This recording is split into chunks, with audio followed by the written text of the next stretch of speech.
Hello, Ivan Chris. No. What? I had to. I'm Dave. Hi, I'm Dave. And this is Chris. That's right. I'm from DSS Mac and he's from Rampant Wolf Games. There you go. All right. And we are talking about, what are we talking about? Co-op do's and don'ts. Co-op do's and don'ts. I don't have a top 5 for list, but I'll let you. Most of mine are don'ts. Yeah, most of mine are don'ts. I can't really think of them. I love co-op. First of all, it should be noted that co-op's becoming my. I wouldn't say call it a genre because like die placing and stuff like that. That's a genre. But co-op is a type of game, right up there with like battle strategy and card games and so forth. It's like I said, 90% of the time, my fiance and I are taking a co-op to the table. Mm-hmm. Yeah, I would say. Actually, I've got a pretty even mix. Yeah, most of the people I play with, I would say me and Nicole prefer co-op. My friend Bo prefers co-op. I would say his wife likes a little competition. Mm-hmm. We only have one friend who's a troll. He doesn't like cooperative because he wants to defeat someone. Oh, like he's one of those people that are just like I want to make people cry. I want to drink your tears. Like he has fully admitted that. He is such a nice guy, but I'm like, my God, I can't play with you. You're an asshole. Yeah. But I'd say like Bo and Curtis, a bunch of others, they definitely like cooperative gaming. I have another friend, Michelle, and she's this diminutive little Asian girl, and then we played a competitive game. I'm like, boy, are you not doing that again? Yep. She just wanted to. I'm so sorry. You got to discard 3 cards. I'm sorry. Like, don't apologize. You're hurting me. Yeah, I don't mind competitive games, but it's when you play that card where you're just like, yeah, that person, you've got to discard this many cards, and you can feel the hate. You're just like, it's a freaking board game. Let it go. I'm aware of that, but one of those things where it's like, I'm okay with competitive games unless that situation where you're like, I am phoning in my performance because I'm worthless. It's like there have been some games I played where I'm like, can we wrap this up because it's clearly that not only am I not winning, I'm not even close to winning, and that's my experience I've had with Mission Red Planet because I played that game a handful of times and on at least 3 occasions I'm like I had no chance of winning. I'm wasting an hour. I know like I'm be the good sport, but I'm like I'm not having fun because I don't even have a chance of beating any of you. Yeah, and I know that early on. So for me, cooperative is very popular for me because everyone's working together. Mm-hmm. But see, I've had trolls playing co-op. Like we had one where we're playing Arkham Horror. It is a co-op game, and I'm totally going to call this guy on it, Jameson. He spent the entire half... You're a dick! Yeah. Spent the entire first half of the game shopping for better weapons, and meanwhile the rest of us are getting killed by Bayakis and Migos in the street, and we're like... Amigos? You're being killed by Mexicans? Migos, yeah. Oh, Migos. Migos. We're all getting like ripped apart and all this other stuff, and he's just like... Yeah, no, I'll come help you. I'm just looking for a better gun. And she's like, how about one of the 3 you have? Well, no, I don't get enough to... Don't care, get out here. And that one... But he was also the same guy who Betrayal at House on the Hill. Spent all the time searching for weapons. Then turned out he was the guy... Oh, no.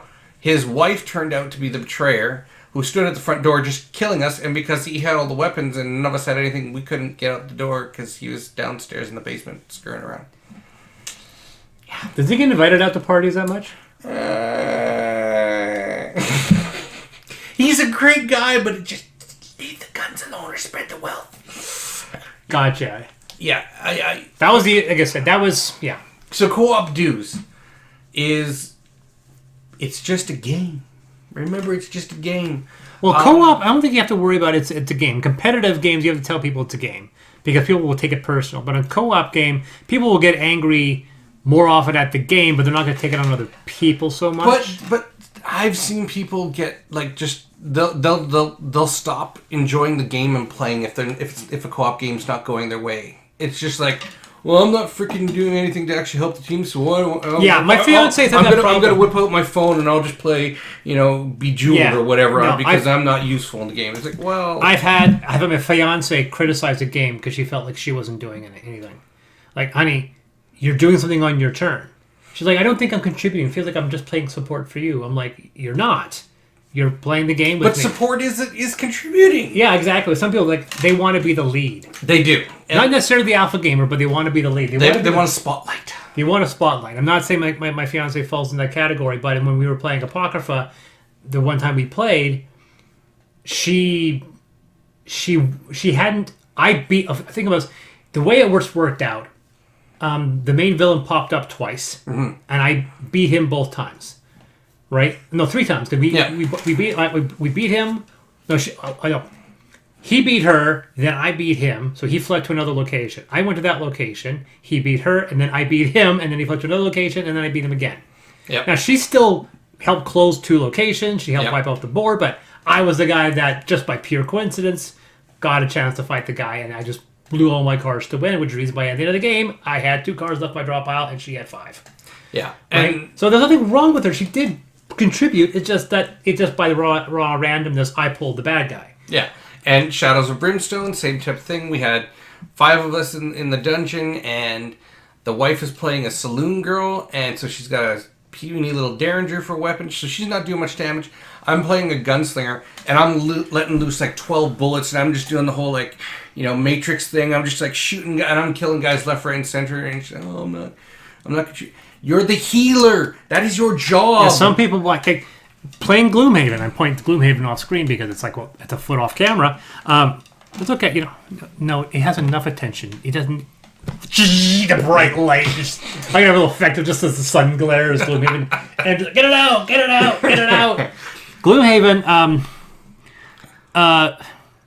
I play the. Tinkerer? No. I make a joke about the Orchid? No. My brain's farting here because my brain's Are you talking about the Craig Hart? No. No, stop saying the random names. The Enochs. Oh, yeah. I know it's an Enoch. The brute. I make him a joke and call him Chalk. Enoch's Chalk, but that's whatever. But the thing is that, like, the last time we had a game, I owned it. Yep. Right, the magic, the mind thief and the tinkerer, who are these 2 little peons, and I'm this giant 9 foot tall, so I do look like a meat and 2 veg. Our party, because I'm walking in 9 feet tall, these 2 little halflings, and they're off to fight these fire elementals, and I go off in the other direction because I'm just like, no, we can't. So you Leroy Jenkins. I didn't Leroy Jenkins. I had a strategy. It's like, look, we have a limited number of turns. I don't think we can afford going off to one room and then going to the other room. That's split up. I have a lot of still cards. Open the door. Ice elementals came out, and I kicked the snot out of them. Mm-hmm. While Nicole and Bo got their asses handed to them to the fire elemental. So quite literally, I cleared single-handedly. Wiped out 3 ice guys. Still had a few cards left. Literally left halfway across the map with one of my cards and just took down 1 fire elemental they fought, and then proceeded to clear out their side. And it was just like, you're a mind thief. You know how to aggro like nobody's business.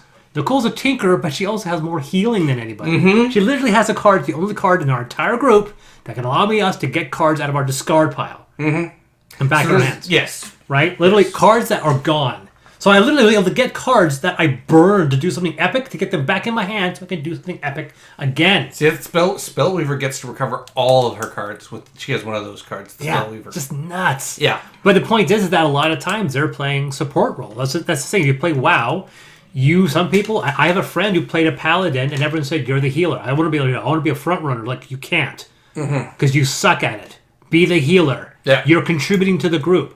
I don't want to be. I want to be a fighter. Stay back and heal, and we win. Yep. You're contributing. Stop thinking you have to be out in the front to do the job. And he had this thing. He couldn't handle the fact that he had to be a support role. I watched, because I'll GM my Gloomhaven sometimes. When we had somebody who was playing the Tinkerer role, he would never take the healing cards in.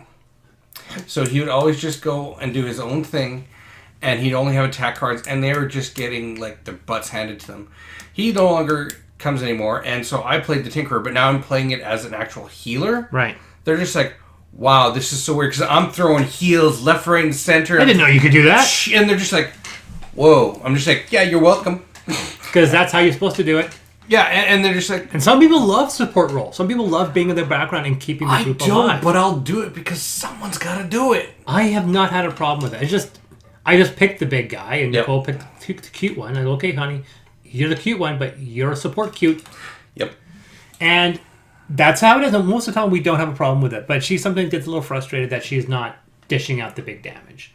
Yeah, and that's the co-op don't is like don't be discouraged by your role. Yeah, don't be discouraged by your role because everybody in a co-op there's a purpose for that role. And if you don't have all the roles, then you will lose the game. I guess the first one would have been another don't be competitive in the co-op. Would have been the first one we went through. And the second one is don't be discouraged by your role. Yeah. Yeah. And it's like the guy who carries the water in Forbidden Desert. You need that person to survive. Mm-hmm. Yeah. And so then I guess the third co-op don't is it really is the number one for me is don't be an alpha player. No one likes an alpha player. Yeah. I can be an alpha player. I fight the urge to. So whenever I play with people, I'll do it this way. I go, okay, I don't say put that there and do that. That's the best option. I say, look, you can do this, you can do this, you can do this, you can do this. I personally think this is a good idea, but that's my opinion. That's where I draw the line. That's where I do it. I make a mental note because I know my brain. Problem is, I'm with a fiance that says, "Honey, tell me what to do because I don't know." Because sometimes she's like, "Honey, I need you to tell me," and I don't. I'm like, "No, you do what you want to do." I'm like, "I don't know what to do." Okay, fine, do this. She'll do that, and we'll progress, right? But when I'm playing with large groups of people, especially some of my closer friends, I really make a note. Because I've actually had a friend where I wasn't saying anything, and his wife and my fiance were like really getting on his case. He's like, "Can I play my game, please?" Like he was like, "Please get out of my face. I want to do what I want to do." And so I made a point after that, and that wasn't even directed towards me. That was directed towards his own wife. And I was just like, "So you can put it here. You can put it here. You can put it here. You can put it here. Your choice." And I don't do this like I don't do that. Yeah. I don't like, but no, don't do that. Yeah. See, and then another co-op don't. Although sometimes I'll say, I'll do this. Okay. All right, fine. No, I wouldn't have done that, but it's done now. Yeah. Why did you say something? Because it's not my turn. Another co-op don't I hate. And sometimes I've found that it's how it's done or who's doing it. Rule lawyers. If you ask me for the rule book after I've told you what a rule is, you're basically saying, I don't believe you. I want to see what the rules actually say. I've done that. And I've done that. And there have been certain... The reason why I've done that is there's been too many times where I've caught someone, not intentionally lying, but they've misinterpreted the rule. I'll tell you right now, every co-op game I've played wrong the first time. Yes. That freaks me out. So many times I've played... competitive games, we get them right the first time. Mm-hmm. But co-op games, I always screw up. I mean, I'm just dealing with Apocrypha, and I did not understand the lowering cost rule until the second game. I was like, oh, we made this game way more difficult than it was. And then there's certain elements we did where the game was more difficult because we realized you weren't allowed to keep your extra cards between plays. So there were things like, okay, never mind. It was like even Pandemic, which is such a simple game. We royally screwed up the first time. Yeah. I think that's the thing is that, so that's why I think rules, lawyers sometimes can be important, because so many cooperative games have so many more rules. But the one point where I have issues is where sometimes all have said, okay, this is the way we're playing this rule. Well, that's not the way the rules are. Great. But this is the way we're going to play it. But that's not how the rules are. It's like, don't care. That's the way we're playing this. If I'm the GM, if I'm the lord of the manor, there's two rules I have in my house. One is that I play the rule with Fight Club. If this is your first time to Fight Club, you choose the game. Mm-hmm. So you get to pick a game you want to play, because I don't want to force you into a game that you want to play and discourage you from gaming with us. Yeah. So you pick your game. Yeah. The second is once you pick the game, we play by the rules that I have put down. Yeah. These are, of course, rules that me and my fiance have agreed upon, right? Like Pandemic, open rules. Gloomhaven, open rules. So you come to my house, you say that's not how the rules game's like. If you're coming to play Gloomhaven in my house, you're playing by my rules. Yeah. We do open content with Gloomhaven. Yeah. That's that. Yeah. So if you We homebrew very few. As a Gloomhaven, we have a little bit of homebrew, but yeah, if the Lord of the Manor, the person who owns the home, gets the choice of ultimately what the game rules are, and it's your choice if you want to play with them or not. You can find someone else's house. Yeah. Another one would be, do not get into an actual fight over a board game. Like, I have actually seen people get, like, and pissed off to the point where I actually had to tell one person, I'm like, I think you need to leave. Right. And, like, I've actually had to remove someone from my house because that's how bad it goes. Somebody, have they been in your game since? No. Wow. Yeah. I will tell you, okay. Have you played Time Stories? No. Okay. We love Time Stories. Yeah. Everyone says the honeymoon for Time Stories starts to fade by the third or fourth game. Yeah. Time Stories has got some great things about it and some annoying things about it. One is the false leads, where the game quite literally trolls you. There are 3 false leads in the first game where you go on this long direction, eats up a lot of time, and you realize, haha, we trolled you. You wasted time for nothing. You're like... But in the first game... and I imagine most of them are like this, where you're near the final climax, and you have a choice: do A or do B.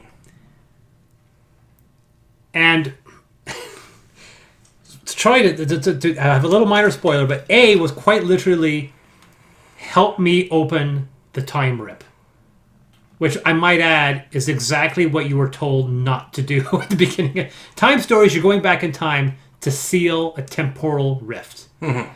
And in Time Stories, you get to the end and you find out that it's not a piece of technology that's opening a temporal rift. It's a paranormal effect that's ripping the temporal rift, which is something you weren't expecting going into it. You're expecting it to be some kind of sciencey thing. You're going back in time in a time machine. Yeah. And then you go back in time and there's paranormal elements in stake. And the person tells you, help me create this tear. And I'm like, well, obviously we're not going to do that. And then my entire group said, oh, let's do it. I go, why? I want to see what happens. It's probably a dodge. We probably want to help. I go, no. This person's clearly opening the rift. They're opening up a demon portal. Clearly we're here to stop them. And every single person at that table, all 5 of us, actually it was 4 of us. It's a 4-player game, but 2 people were playing 1 person. But all the other 4 of them all said, no, I want to do this temporal rift. I was literally voted out, and I'm like, I'm amazed that we're doing this. You flip it over, and you lose the game.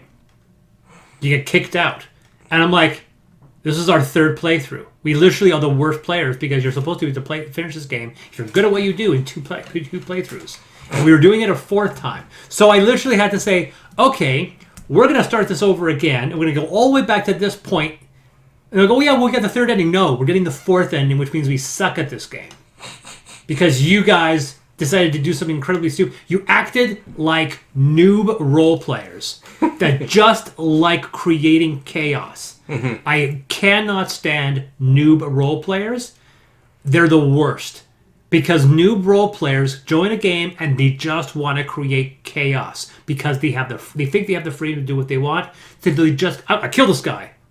You're not a psychotic madman. You're not killing innocent people for no reason. You're chaotic good. You're not chaotic evil. Act like a freaking civilized hero once in your life. But new players just think like chaos, and an inexperienced GM won't reel them in. Mm-hmm. And I had that happen with Time Stories, where a bunch of new role players went, "Oh no, we'll just create chaos." I'm like, and there was someone said at the end, "I legitimately thought it was a twist." Like, why would it be a twist? At this point in the game, why would it be a twist? That was a situation where I controlled it best I can. I wasn't lashing out at them. But I've seen actual lash outs. I won't do that. At the end of the time, it's a game. But my God. Yeah, no, I've actually seen people like getting right down pissed off, like it's heated, and it's just like it's a board game. In a competitive one, I can see that maybe happening, but co-op, it feels weird to be a co-op. Well, the times I've seen it the most was playing X-Wing. X-Wing isn't co-op. It is if you're playing it in campaign mode. Oh, okay, sorry.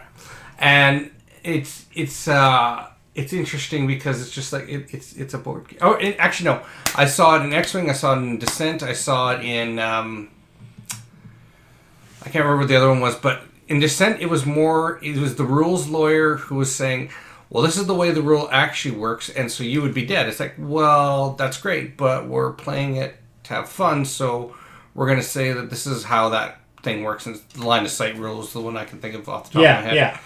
And they're like, yeah, well, that's not what the rules say. I'm like, I don't care. So there you go. We're here to have fun. Exactly, and that was the thing, and it was never fun playing with this one person because that was their objective, was to make the game as punishing for us as possible. I know some people that, this is going to bring up another point in a second, that literally wants to make games more difficult. Yes. Than they already are. Like this, which could be up another point about game difficulty. We'll get into that in a second, but he literally liked making games impossible to win. Yeah. And this person... Like, to the point where, like, pandemic, and you couldn't talk to anybody. Yeah. Like, no communication whatsoever. I'm like, Jesus, like, it's already a difficult game. Yeah. The rule of not communication was a stupid rule, and they took that out with all the rebooted versions of the game. Yep. And now you're telling, you want to do something the rules don't say, and cut communication completely out?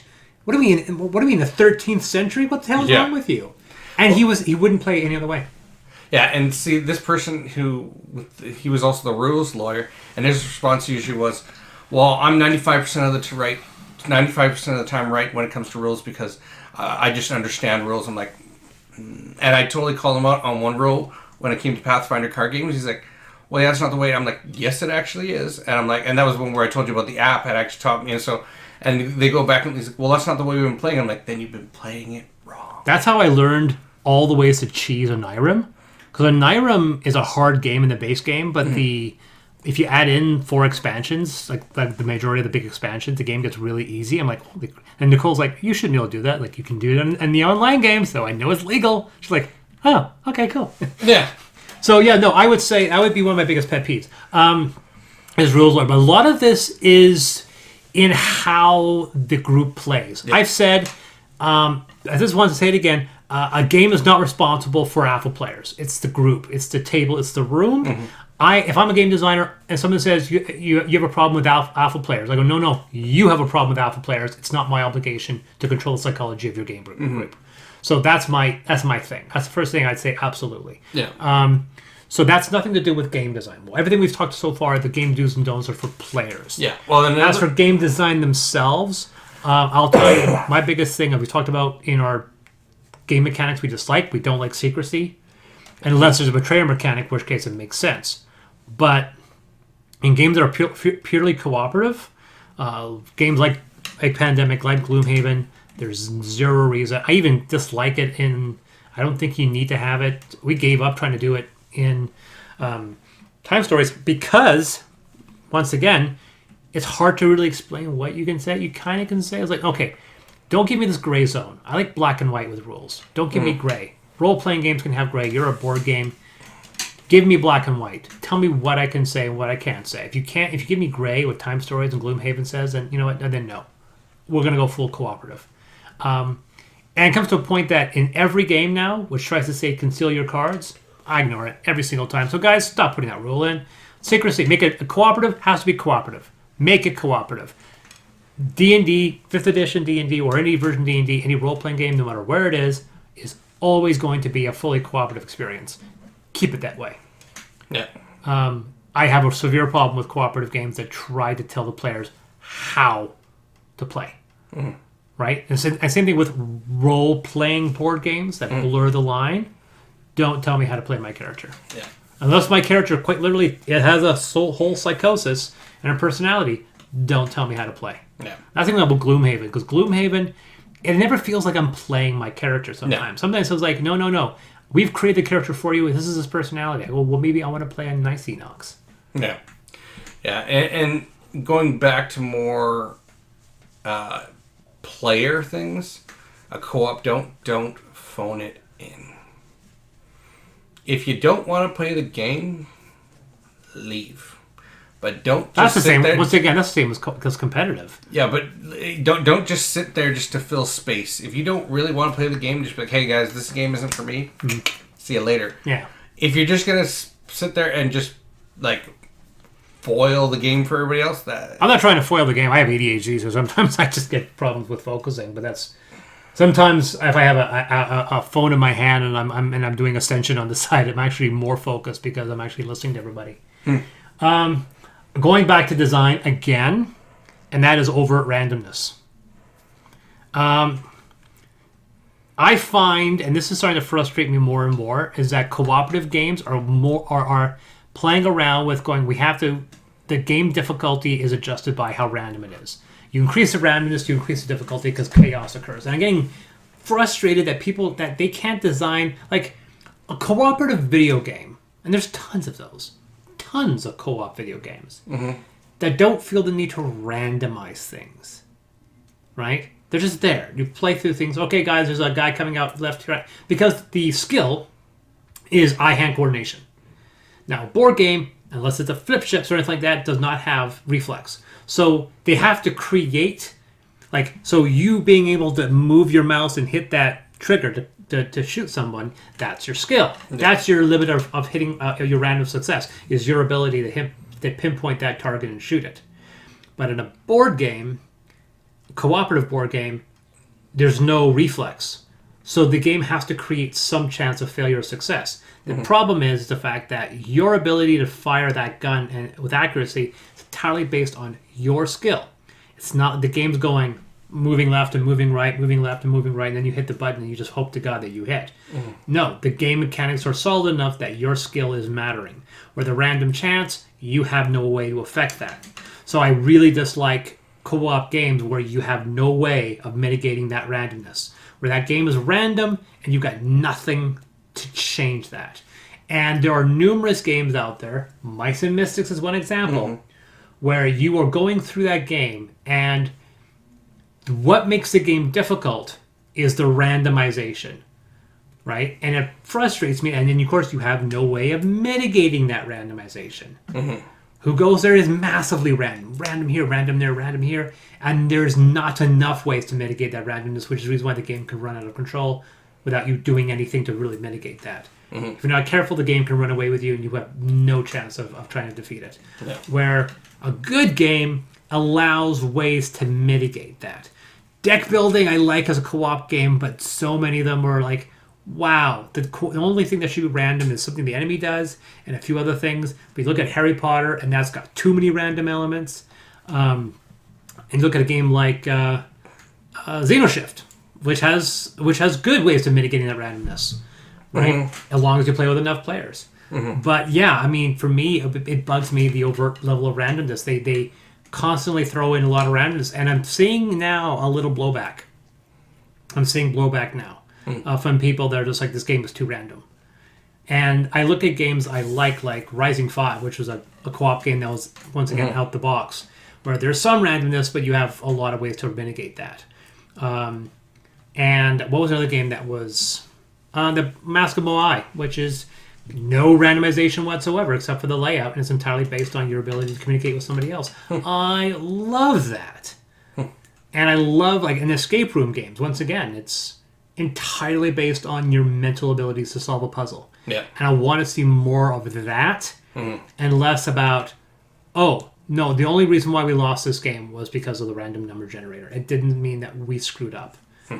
Right? And that's why I'm giving Time Stories a bit more leeway, because, yeah, there's a lot of rolling that you can do, but all that's going to do is delay your time.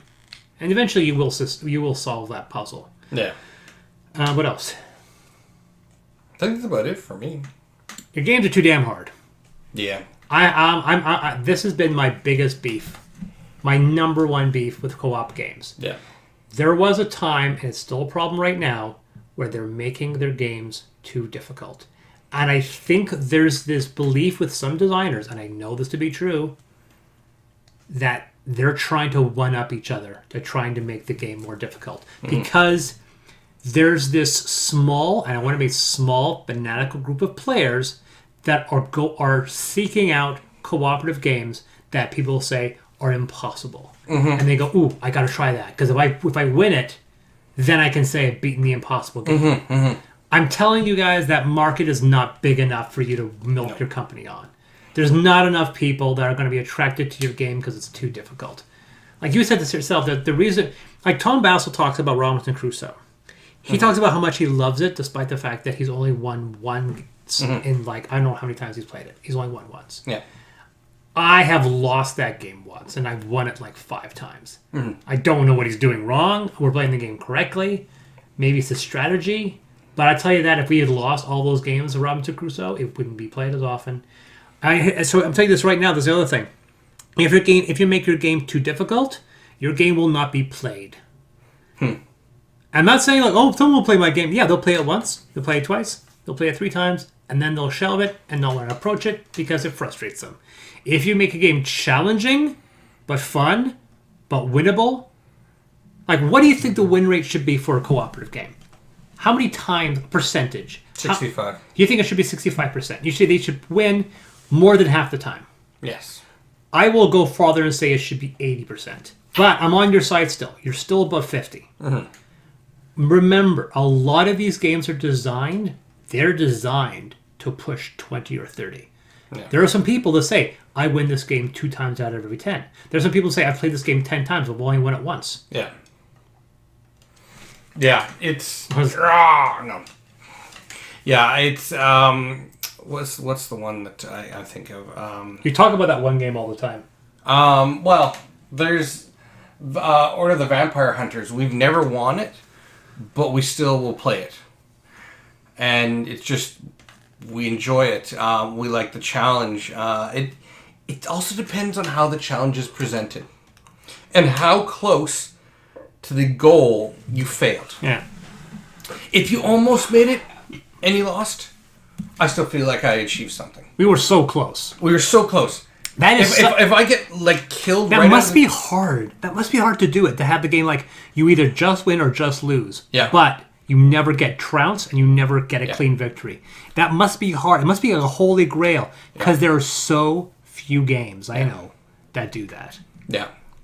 And that's just it. Like in Vampire Hunters, we were so close to winning. I can remember me and Brittany were playing it. We'd gone into the vampire's nest. We had killed what we needed to. We were just about to get out. And that's when somebody triggered too much noise, woke all the vampires up. Wouldn't you know, that was also around. We moved right into night.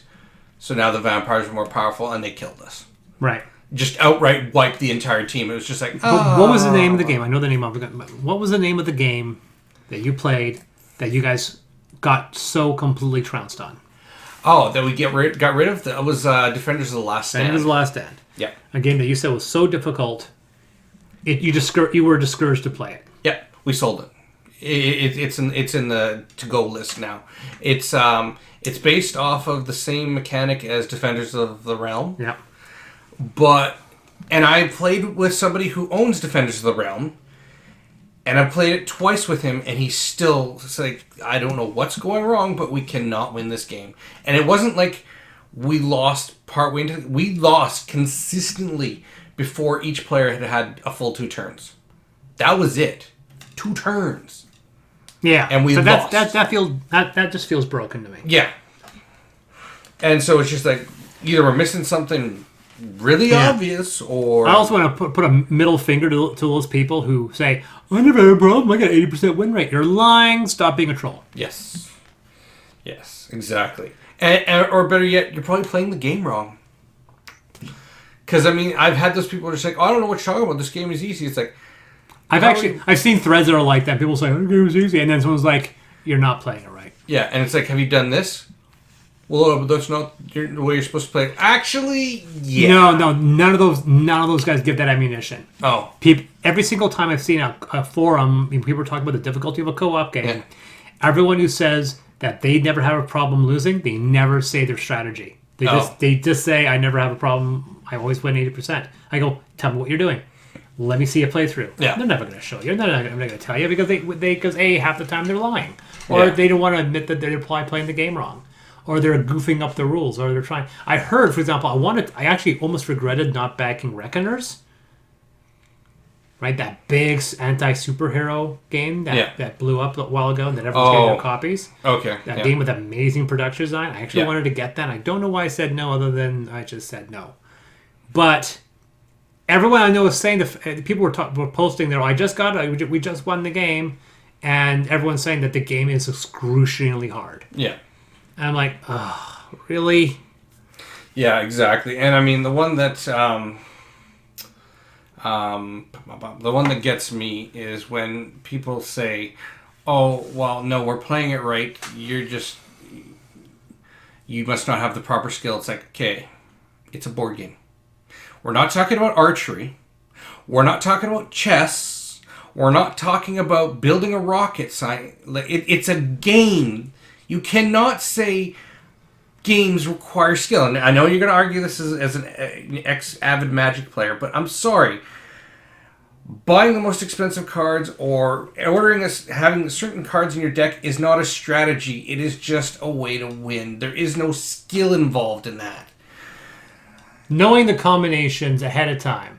But that's not a skill. That's just memorization. It is knowledge, not necessarily skill. It's knowledge. Exactly. It's knowledge. It's not a skill, though. But that's the thing that everybody always says is like, well, you just don't have the skills to win. It's like, it has nothing to do with skill.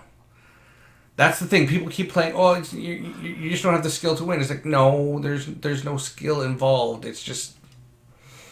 Especially when it comes down to a game that involves dice rolls. There's no skill. It's... Roll like a waterfall. If there was skill involved, there wouldn't be casinos. Yeah. There wouldn't be games. It's games of chance. Yeah. It's not games of skill. It's games of chance. Yeah. Yeah. When it comes to roulette and all the other games, but like, poker has some psychological effects to it. That's why. Correct. But we're not playing chess. We're playing a cooperative game. Yeah. Like for me,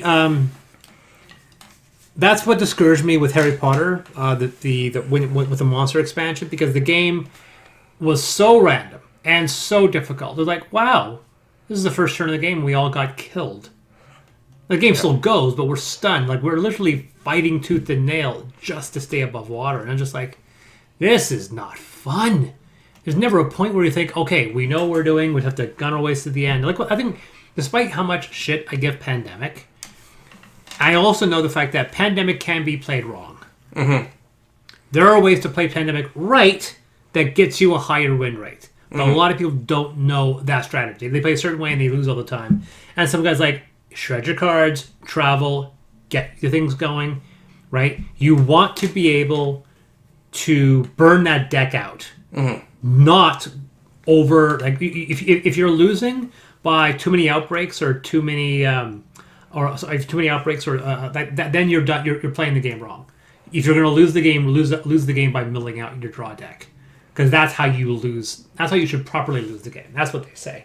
And I've never lost it that way. I've always lost it due to outbreaks. Yeah, and that I've been told, like, if you're losing the game that way, then you're playing the game wrong. Huh. Well, there you go. I guess I'm not playing the game right. The funny thing is that now that I do that, I mean, funnily enough, we played Iberia, and we lost through that. And I'm like, oh, looks like I'm going back to my old habits. I got to learn how to play the game the right way, which frustrates me. And that's the thing about Onirim. Like I said, playing Onirim, which is a great solo game, you look at it and go, oh, okay, math. Yeah. it's just math. Yeah. So for me, like I said, I think that's my biggest problem. I swear to God that if I ever design a board game, which I am, that I'm not going to discourage people from playing the game easier. Gloomhaven, for example, this is the part that blows my mind. Going back to Gloomhaven. Gloomhaven should not be a game where you lose constantly. I know some people that lose the game constantly. I know some people who got frustrated with the game because they kept on losing the first mission. I did. And that was because Mr. Rules Lawyer guy wanted to not play it on normal. He wanted to play it on hard or the step above it. Right. So now you're amping up the monster's abilities, and they were slaughtering us. There was no way we could get through the scenarios without dying. We play one level above normal, but we play with open hands. We play when we play normal, but still sometimes they barely make it through. Wow. Yeah. We've lost once. Yeah. No, they've lost. We had to kill 15 Enochs. We killed 13 Enochs and we died. They've lost 6 or 7 times at least. But they have a lot. That was due a lot to, I think, to a lot of Leroy Jenkins going off on their own. And No, there's one guy who would just run in and open the door. It's like, dude, you've now triggered that entire room, and now they have so... Sometimes, though, I was like, okay, I have to go and trigger this room because we can't be out here wasting time. Yeah. Because that's the only thing that annoys me about the game. I can't just go, take a breather. Oh, I'm getting more exhausted. Wait, what? Oh, the one I hate is with Gloomhaven is so you wipe a room, but so then you're this side of the room, you've cleared the room, but now you've got to get to that other side of the room, which means you've got to burn at least 1 to 2 turns just crossing the room, and you're just like, Can't I just walk? yeah. And that frustrates me with that game. Yeah, that's a bizarre thing about Gloomhaven. The fact that you apparently just have your heart rate and your heart explodes at the end, so you just like your heart's going to increase regardless. So you just better keep on gunning through until you burn yourself out. Mm-hmm. Which is in itself not too dissimilar to a lot of games, but that's my issue. Like Gloomhaven, I think Gloomhaven's win rate should be like 95%, 90%, because there's 130 missions. You don't want to get someone discouraged so they stop playing. Mm-hmm. Because if you lost 80% of your mission to Gloomhaven, nobody would reach the end of that game. No, I would rather say if the game was that difficult. No, I don't think. I was like, it's like when people play a difficult video game, or like I've never seen the ending. I can't beat the final boss. Yeah, like that. I don't think that's a good thing. I haven't won a lot of my video games, but that's for that me. I think I'm kind of trying. I don't like complete because then it's done, and I'm just like, oh, now what do I do? Yeah. So I have a lot of video games where So most of mine are most of your issues have been from players, and yes. I say very specifically the issue I have are with designers. Yeah. Because I think the players can fall into play if the designers do their job. I have Spirit Island, which I'm going to be learning. I've heard mixed things about that, but it's one of those things. For me, I think it's dice mitigation and difficulty. If, like I said, if I played a game and like, wow, we got to ask, did we make any progress? Like, no, we didn't even get the first seal broken or what have you. Like, what the hell? And the same thing with this War of Mine. I'm like, and this War of Mine, I think, was actually designed by people going, look, no, people can cheese the video game. Let's make sure they don't by making this game more difficult than the video game. Yeah. I'm like, wait, you forgot. No, we're making a statement. This is art. Like, no, it's a board game. Stop being an asshole. Yeah. Make your game fun. Yeah? Yep, I think we're up there, and then we'll move on to the Kickstarter. All right. I've been Chris. And I've been Dave. And remember, the rules are just a suggestion. Play the game how you want to play it. And then designers make games that they want to play, so they don't want to have to change the rules. Exactly. All right.